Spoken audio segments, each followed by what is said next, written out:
want you all to close your eyes and imagine that you had 1 month, let's say, in which you are in total control of your education, your work, and your life. You're granted the opportunity to take a break from your routine and be the architect of your experience. What would you do?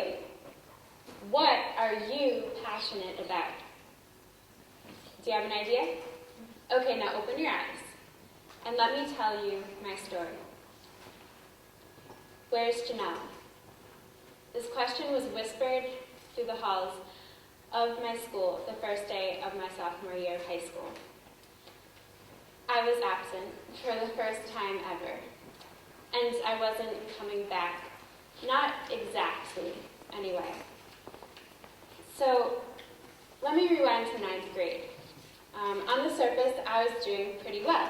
Really well, in fact. I was an all-star varsity tennis player, a dedicated musician, and I had the top GPA in my class. And I'm not saying this to brag.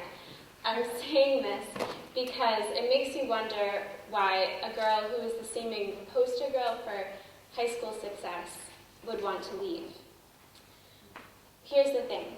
For each shiny red 100 that was on my test, it was screaming, "Woohoo, Jeanelle, you're thriving. Look at all those A's." Well, my heart was whispering, "You're wilting." And my heart was right.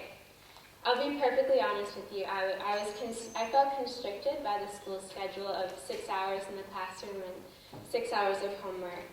And I was sleep deprived, and I did homework diligently, but with a get-this-done attitude. So there wasn't much time for questions or deeper exploration, so my natural curiosity was stifled. Simply put, I was ready for more. So here's what I did. For months, I researched alternative education, and when I became well-versed on the legal requirements and had my very supportive parents on board, I revealed my plan to design my education to my guidance counselor and the superintendent. The opportunities within my grasp were dizzying. But it wasn't easy. I felt like I was turning my back on a school system that had nurtured me for 10 years, that had given me wonderful teachers, wonderful classmates, and memories and experiences. Was I being selfish? Who was I to think that I deserved an opportunity like this? Nonetheless, I did it because it was right for me anyway. I wanted more. So now the once casual inquiry, "So where do you go to school?" can't quite be answered by Auburn High. My education is too diverse to explain in a short conversation. And maybe that's why a lot of my peers think that I'm some sort of unchallenged super genius who skipped through grades and jumped right to college. I mean, there are worse notions my peers could have, but I wish they could understand the deeper truth, that I left school not to seek harder tests, more homework, or a higher GPA, but rather the freedom and flexibility to explore my passions in multiple environments, simply for the joy of learning. So, what exactly did I do? Well, now I didn't just analyze Shakespeare. I saw each play performed. I didn't just learn languages. I traveled to Europe for a month and was immersed in French and German culture. I didn't just study human rights abuses. I traveled to Washington, D.C., and participated in political demonstrations. I read and I wrote more voraciously. I attended lectures, workshops, and plays. I wrote a draft of a novel, and I attended 5 different colleges. And I loved it, because I really did learn wherever I went. And from these experiences, I learned that subjects in school don't fit into neat little boxes. History and literature and science are all beautifully interconnected. And I've also learned that things rarely are black and white. There are so many different perspectives, and often the answer is, it depends.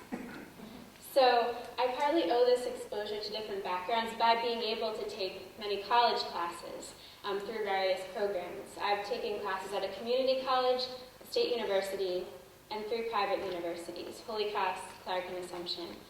And in case you're wondering, yes, I do have a college ID collection. And I was able to explore my passion for languages, for example. I'm studying French, German, Spanish, and Latin. And I've taken some really interesting courses like world religion, psychology, and a whole class dedicated to reading the diaries of Ralph Waldo Emerson and Henry David Thoreau and Margaret Fuller, which was really interesting. But I didn't just take college courses. I sought out opportunities to travel. I was able to finally go to Germany to visit my relatives, and I went to Washington, D.C. with a social justice group. And what we did there was we wore orange prison jumpsuits and black hoods, and we marched from the White House to the Supreme Court protesting against human rights abuses in Guantanamo Bay.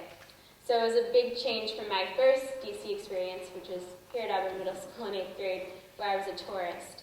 And now I was an activist, which was really powerful, and I felt like I had a voice. So yeah, traveling is expensive, right? But what I've learned is that if you want something badly enough, you can find a way to make it happen. For instance, I love writing, and I found several writing contests that allowed me to win a trip to Denver, Colorado through Amnesty International, and also to Washington, D.C. for the National Peace Essay Contest. So I get to meet the other state winners and have a 5-day awards program. And yeah, it was pretty cool. So what I'm saying is opportunities are out there if you actively seek them. And one more opportunity that I've had is to develop presentations on a children's book that I made coincidentally here while I was at Auburn Middle School. And I've developed programs about discrimination and prejudice that I've given to libraries and elementary schools. The flexibility of my schedule has allowed me to do this even more. So my story is called The Ice Cream Challenge, and it's about a town called Yumville. And one side of the town only eats chocolate ice cream, or the Chocos, and the other side only eats vanilla ice cream, or the Vanillas, and they don't get along. But one day, a Choco and Vanilla become friends, they try each other's ice cream flavors, and at the end, they develop the Yumville twist, which is chocolate and vanilla ice cream twisted together. So doing things like that, reading a story to young people and talking about these big issues, it might feel like such a small thing, but you really are making a difference whenever you do something like that.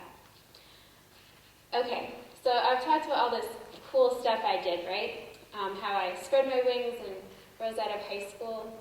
But you want to know the whole truth? I never really left Auburn High. I couldn't abandon my school and my friends and my community. In fact, I'm so much still a part of Auburn High that most people don't know I'm not officially enrolled.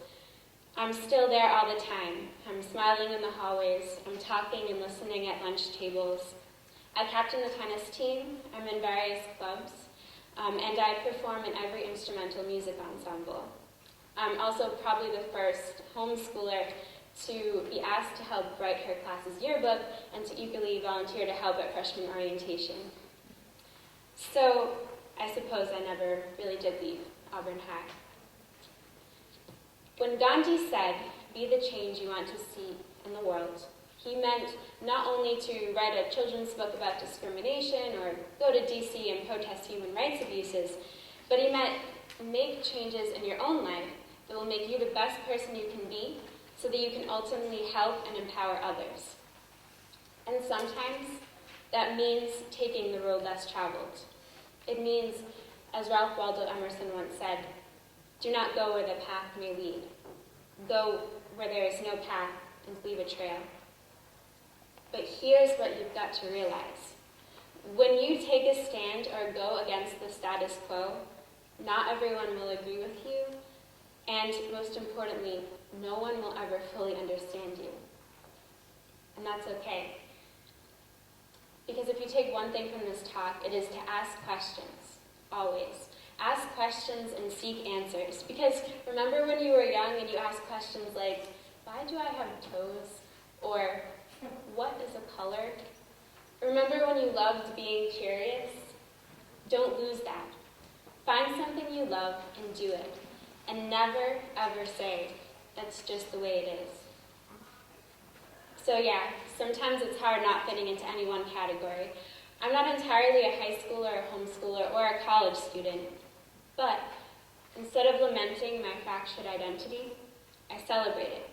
For by taking a road less traveled, my hybrid status allows me to fit in everywhere. Mark Twain once said, "I never let my schooling get in the way of my education." So I think if Mr. Twain were here to ask me, "Where do you go to school?" he would understand if I replied, "The world. The world is my classroom." And it can be yours too. Thank you.